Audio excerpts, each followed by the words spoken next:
उसामा हमारे साथ मौजूद है। उसामा, किस तरह से आज के फैसले को देख रहे हैं जो एक अहम फैसला आईसीजे ने गजा के हक में दिया?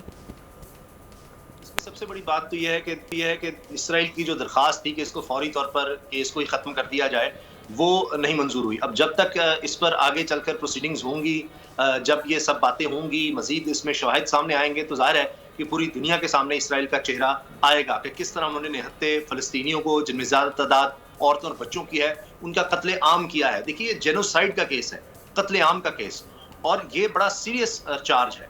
अब जाहिर है कि इसके बाद ये मुश्किल हो जाएगा इसराइल के लिए कि जिस तरह भी वो मीडिया का सहारा लेकर या अपने ताल्लुकात जो उसके तमाम मगरबी ममालिक में हैं, उनका सहारा लेते हुए अपने ऊपर से ये दाग हटा सके कि जी हमने तो कभी कोई इंसानी हकूक़ की खिलाफ वर्जियां नहीं की या हमने कोई कत्लेआम नहीं किया। अब ये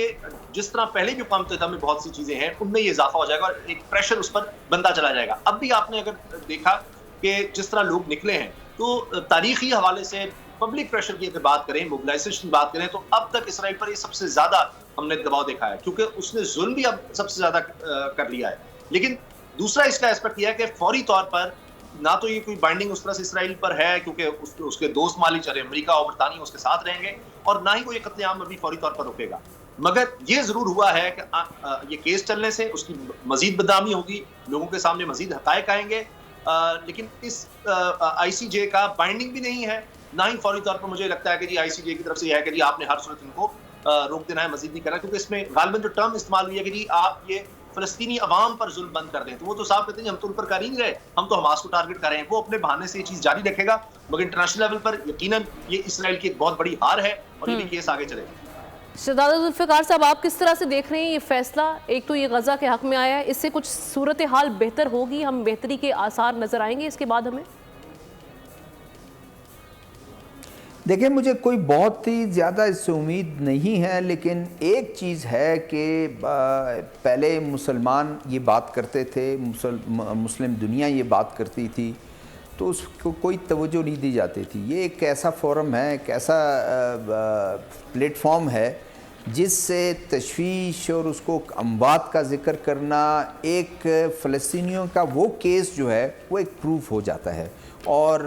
जिस तरह इंसानी जुल्म,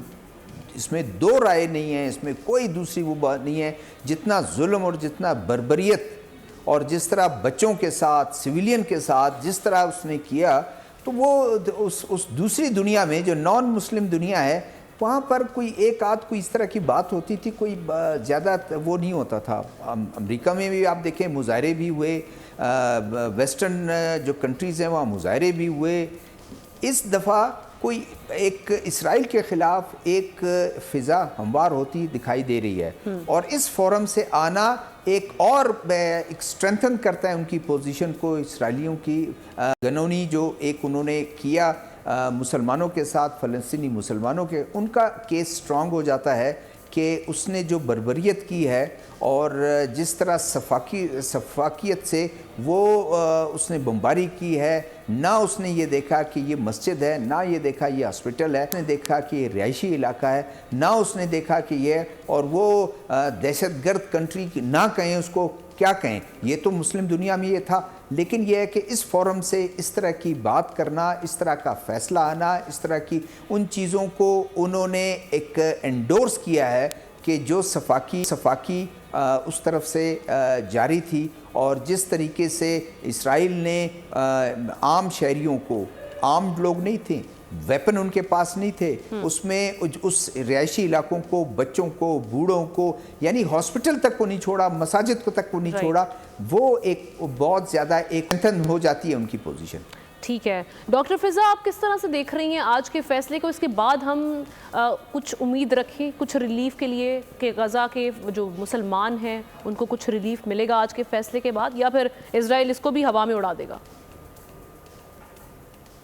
देखिए, रिलीफ की उम्मीद की जा सकती है, उम्मीद की किरण है जो अब हम देख सकते हैं कि एक एक्सपेक्टेशन है। पहली बात तो ये कि जो आलमी अदालत इंसाफ है उसकी अपनी क्रेडिबिलिटी पर बहुत ज़्यादा सवाल खड़े हो रहे थे, क्योंकि दुनिया भर मुजाहरे हो रहे थे, लोगों में फ्रस्ट्रेशन बढ़ती चली जा रही थी, क्योंकि जुल्म और बर्बरियत की इंतहा हो चुकी थी। 110 के करीब दिन हो चुके हैं, 7 अक्टूबर से ये सिलसिला शुरू हुआ, और आप देख लें कि आज क्या तारीख है, जनवरी की। अगर अब भी ये केस ना सुना जाता तो फिर कब सुना जाता? मेरे ख्याल से जनूबी अफ्रीका को भी खराज तहसीन पेश कर देना चाहिए। और दूसरी बात है कि इसराइल को एक तमाचा तो चलेंगे स्टार्ट में पड़ गया, एक आगाज हो गया कि इसराइल तो चाहता था कि इस केस को सुना ही ना जाए, ये काबिल समात ही ना हो। बहरहाल इसको काबिल समात करार दिया गया, लेकिन अब वहां देख लें कि 17 जो जजेस थे उनमें भी 2 ऐसे थे जो इस सोच को प्रमोट कर रहे थे, जो ये समझ रहे थे कि जुल्म का सिलसिला 100 दिन से ज्यादा हो चुके हैं, जो जारी है, बर्बरे का सिलसिला जो जारी है, बच्चों तक को नहीं छोड़ा जा रहा, खवातीन तक को नहीं छोड़ा जा रहा, बॉम्बिंग हॉस्पिटल्स तक पे की जा रही है, जहां ऑलरेडी लोग कश्मकश में जिंदगी और मौत की, जहां पे जख्मी किस हालत में होते हैं आपको पता है, और वहां पर भी ये इंसानियत सोज वाकयात रुक नहीं रहे थे। इन 17 में से 2 जजेस भी वहां पे ऐसा महसूस कर रहे थे कि शायद जो इसराइल की जानिब से किया जा रहा है वो शायद बिल्कुल ठीक किया जा रहा है। अच्छा, एक तो अपनी जो क्रेडिबिलिटी है उस पर सवालिया निशान था, उसको भी इन्होंने करने की कोशिश की। दूसरी बात है कि मुझे थोड़ी ज़्यादा एक्सपेक्टेशन थी आईसीजे से, इंटरनेशनल कोर्ट, क्योंकि मुझे लग रहा था कि आज ये सीज फायर का कह देंगे, जंग बंदी का कह देंगे। अभी दूसरा ये जो बड़ा कन्फ्यूजन सा है कि जी जो नस्ल कुशी है और जो जहाँ पे शहरी आबादी है, इस हवाले से भी बड़ी कन्फ्यूजन है। जैसे कि उसामा ने भी बात की कि वो तो ये मानते ही नहीं है इसराइल वाले कि हम कोई नस्ल कुशी कर रहे हैं या हम कुछ गलत कर रहे हैं, वो तो अपना हक समझ के कर रहे हैं, जिससे उनको कोई परमिट मिला हुआ है कि आप निहत्ते लोगों पे, मासूम लोगों पे बॉम्बिंग करें, चाहे वो हॉस्पिटल्स में मौजूद हैं। बच्चों को, औरतों को 25,000 से ज़्यादा शहादतें हो चुकी हैं 110 दिनों में, और आप देखें कि तकरीबन लाख के करीब लोग जख्मी हैं, जो कि हॉस्पिटल्स में अभी भी लोगों की हालतें, और जिस तरह उनकी फुटेजेस आती हैं, वीडियोस आती हैं, तस्वीर आती हैं, आप यकीन जाने मैंने देखनी छोड़ दी, मैं नहीं देख सकती, नहीं देखी जा रही वो तस्वीर। बहरहाल जो जंग बंदी, सीज फायर का हुक्म अगर आज दे दिया जाता तो शायद बेहतर था। 1 महीने में सूरत हाल क्या होती है, ये जो गैर मामूली एक डेवलपमेंट आप कह दें, एक कदम उठाया गया है, 1 महीने में बड़ा कुछ क्लियर हो जाएगा। बिल्कुल ठीक है। एहतशामुल हक साहब भी हमें ज्वाइन कर चुके हैं इस्लामाबाद स्टूडियो से। Sir, welcome to the show. अब ये बताइएगा, ये जो आज का फैसला आया है, इस पेशरफ्त को किस तरह से देख रहे हैं आप? हमने सबसे अहम बात तो यह है कि जो हमारे लिए मुसलमान वाले के लिए थोड़ी सी मेरा ख्याल है एम्बेरसमेंट वाली बात है कि साउथ अफ्रीका ये मसला लेके इंटरनेशनल कोर्ट ऑफ जस्टिस में गया। करेक्ट। और इवेंचुअली बड़ी हद तक उन्हें इस हवाले से कामयाबी भी हुई। ये जिस तरह हम सब लोग कह रहे हैं कि काश के बजाय इसके कि नस्ल कुशी की बात होती, ये सीज फायर वाली बात हो जाती, सीज फायर होती तो फिर मेरा ख्याल है बहुत अच्छा हो सकता था, और फिर इसके बाद साउथ अफ्रीका इसको सिक्योरिटी काउंसिल में ले जा सकता था। ठीक है, वहाँ पे जाके अमेरिका ने इसको वीटो कर देना था, लेकिन फिर ये साउथ अफ्रीका जनरल असेंबली में भी जा सकता। आपको याद होगा जैसे फॉर्मल सोवियत यूनियन के ज़माने में हुआ था, वहाँ ले गए तो केस में बड़ी जान बन जाती थी। या फिर इंटरनेशनल कोर्ट ऑफ जस्टिस को थोड़ा सा इनिशियल फैसला जैसे कलभूषण के खिलाफ हुआ था वो कर देते तो जिस तरह हिंदुस्तान को शुरू में बड़ी एम्बैरसमेंट हुई थी वो इनके लिए होती। अब देखना 2 ही बातें हैं कि जी इसके बाद क्या होगा। अब लगता तो नहीं है किसी तरीके से भी इजराइल पीछे हटने वाला जो करना जा रहा है, अगरचे हम देखने आए दिन बड़ी तेजी के साथ गैर मकबूल हो रहा है नेशनल जो वहाँ पे फार राइट भी जो उनको सपोर्टर हैं वो भी आहिस्ता आहिस्ता उनके साथ लड़ना शुरू हो गए। अभी लोग बातें कर रहे हैं कि जिस तरीके से हॉलोकॉस्ट की बात होती थी कि जर्मनी ने जिस तरीके से यहूदियों को मारा था, लोग कह रहे हैं कि उनके अंदर इजराइल में ओपिनियन बन रही है कि उससे ज्यादा काम तो अब गजा में हम देख रहे हैं, दुनिया देख रही है कि इजराइल कर रहा है। तो मेरा ख्याल है ये 153 ममालिक की बात तो नहीं सुनेगी जिन्होंने कहा था सीज फायर की जाए यूनाइटेड नेशन में, लेकिन इंटरनेशनल कोर्ट ऑफ जस्टिस में जाने के बाद अगर ये इसकी हैसियत इतनी ज्यादा कोई बाइंडिंग वाली नहीं आमना होती है, एक मॉरल की एक अथॉरिटी बन जाती है जिसके बाद आपको प्रेस लेवल पे, दुनिया के लेवल पे जिसको कहते हैं सिविल सोसाइटी के हवाले से एक बड़ी इन्वेस्टमेंट होती है। तो मेरा ख्याल है अब ये दबाव तो बढ़ेगा। उससे ज्यादा अहम बात है कि अमेरिका के लिए परेशानी की बात है। अमेरिका पे असल में दबाव आना चाहिए कि जो पूरी फुल फ्लैज पुष्पनाई कर रहा है इजराइल की, वो अगर पीछे नहीं हटेगा तो बात नहीं बनेगी। अब ये तो दबाव आया है। अब दूसरी बात जो मेरा ख्याल है अहम है ना आमना, वो ये है कि हमारे इस्लामी मालिक उनको चाहिए कि जो जिनके खास तौर पे ताल्लुकात उनके साथ है, इसके इजिप्ट है,